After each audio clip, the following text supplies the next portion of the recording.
বুড়ি তার ঘরের মেঝেতে শুয়ে ঘুমোচ্ছিল। তখনই ঘরের চাল ফুটো হয়ে একটা আধ খাওয়া আমের আঁটি তার মাথার উপর পড়ল।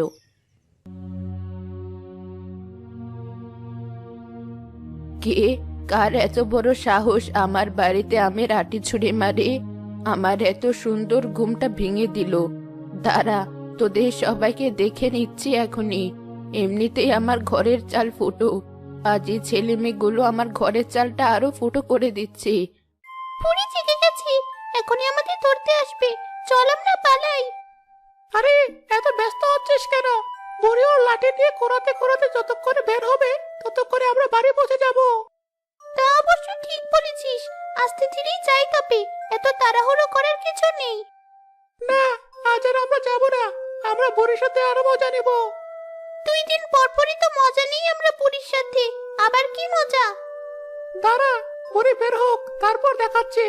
শোন, তুই বাম পাশের ঝোপটাতে লুকিয়ে থাকবি, আর আমি ডান পাশের ঝোপে। আমি যখন শীষ বাজাবো তখনই বুঝবি আমি তোকে বের হতে বলছি। তখন তুই বের হবি, আবার শীষ বাজালে ভেতরে ঢুকে পড়বি। ঠিক আছে, আমি লুকোচ্ছি।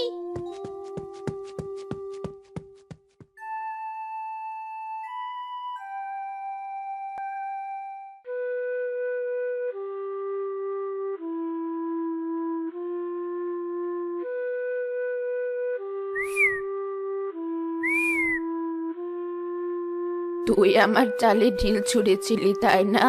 দাঁড়া, তোকে দেখাচ্ছি। ওই তো রাজু আবার শীষ বাজিয়েছে। যাই, আমি ঝোপের ভিতর লুকোই আবার।